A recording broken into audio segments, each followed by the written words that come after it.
Assalamualaikum warahmatullahi wabarakatuh. Oke semuanya, di sini gua akan memperlihatkan beberapa informasi yang sangat menarik terkait perkembangan Pi Network. Ini di salah satu negara yang mana masih se-Asia dengan kita, yaitu China. Jadi seperti yang lu lihat di layar, di sana sudah ada showroom mobil yang menerima pembayaran dengan koin Pi. Jadi seperti yang pernah gua bahas juga ya, masyarakat di sana itu sangat antusias sekali dengan Pi Network. Selain itu nanti lu juga bisa lihat beberapa mobil yang mana di situ disediakan untuk bisa ditukar dengan Pi Coin dengan nilai GCV. Ini terserah lu aja ya mau bilang halu atau enggak. Yang pasti datanya udah gua tunjukin.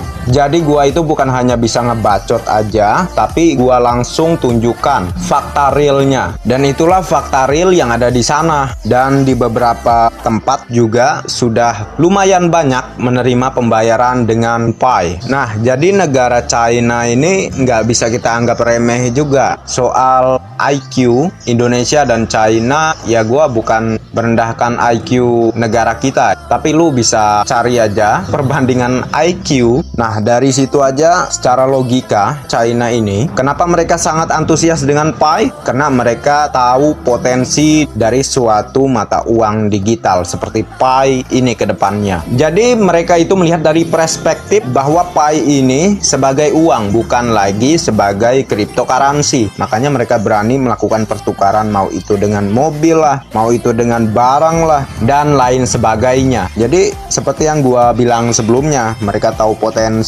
Dan kenapa banyak dikatakan bahwa orang-orang China itu banyak orang kaya? Ya karena mereka itu orangnya nggak skeptis, mau belajar, mau mengikuti perkembangan zaman, selalu beradaptasi dengan perkembangan zaman. Dan itu tidak luput dari perkembangan teknologi. Apa yang gua sampaikan sudah secara logika beralur dari yang pertama tadi sampai dengan ini. Ya lu bisa pikirkan aja dari apa yang gua sampaikan. Jadi gua sudah tunjukin datanya ke hadapan lu semua. Lu nggak bisa bilang halu lah, fakta real. Dan sebenarnya yang pernah gua cek juga di TV-TV luar negeri, memang sudah ada yang membahas terkait Pi. Kalau di Indonesia belum masuk ke TV nasional lah, tapi sebenarnya pemerintah tahu potensi dari Pi ini. Makanya kemarin itu ada suatu masalah yang mana dengan Pi juga Pak Menteri, lu bisa lihat aja foto beliau di layar. Ini gua bukan mempromosikan beliau untuk mendukung Pi gitu ya, kagak. Cuman kan lu yang mungkin melihat informasinya tahun lalu, lu jadi inget gitu.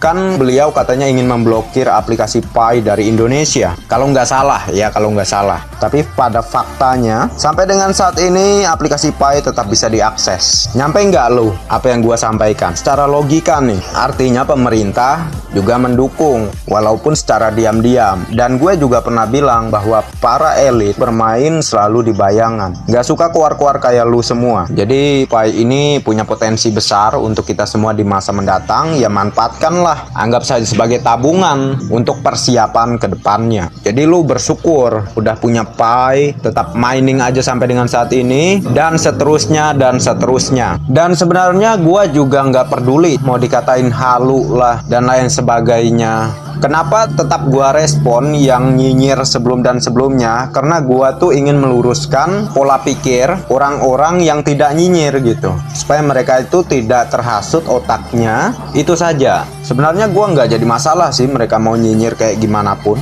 Karena menurut gua yang nyinyir ini sama halnya seperti sampah yang ada di jalan. Gua nggak peduli. Tapi karena gua melihat beberapa pioner lainnya kena hasutan dari para nyinyir ini, makanya gua tanggapin. Gua review, gue bahas terkait nyinyiran dia di konten-konten sebelumnya. Ya itu maksud gua, untuk meluruskan mindset orang-orang tidak semangat karena para nyinyir. Jadi gua ingin meluruskan itu supaya yang tadinya salah jalan mulai menuju ke jalan yang benar kembali, yaitu mendengarkan apa yang gua sampaikan. Lu kagak usah dengerin yang lain, lu cukup nonton di sini aja, lu udah ke arah yang benar. Karena hati-hati, yang lu ikutin itu akan berpengaruh kepada pola pikir lu. Jadi seperti yang pernah gua bilang, kalau lu ngikutin orang gembel, ya lu bakal gembel juga. Tapi kalau lu ngikutin yang benar, ya lu akan ke arah yang benar juga. Lu semua mungkin menilai gua orang yang sombong, arogan lah dan lain sebagainya. Cuma apa yang gua sampaikan sampaikan itu supaya lu mengerti. Karena kalau kita bertele-tele, alhasil